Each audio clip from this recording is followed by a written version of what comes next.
तोरखम तिजारती गुजरगाह को 25 रोज बाद सुबह 9 बजे खोल दिया जाएगा।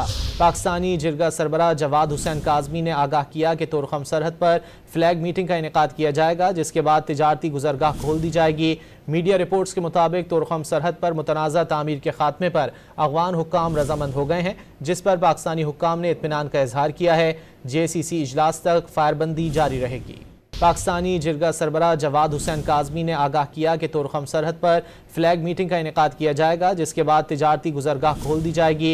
मीडिया रिपोर्ट्स के मुताबिक तोरखम सरहद पर मुतनाज़ा तामीर के खात्मे पर अफ़गान हुक्काम रजामंद हो गए हैं, जिस पर पाकिस्तानी हुक्काम ने इत्मीनान का इजहार किया है। JCC इजलास तक फायरबंदी जारी रहेगी। पाकिस्तानी जिरगा सरबराह जवाद हुसैन काज़मी ने आगाह किया कि तोरखम सरहद पर फ्लैग मीटिंग का इनेकाद किया जाएगा, जिसके बाद तिजारती गुजरगाह खोल दी जाएगी। मीडिया रिपोर्ट्स के मुताबिक तोरखम सरहद पर मुतनाज़ा तामीर के खात्मे पर अफ़गान हुक्काम रजामंद हो गए हैं, जिस पर पाकिस्तानी हुक्काम ने इत्मीनान का इजहार किया है।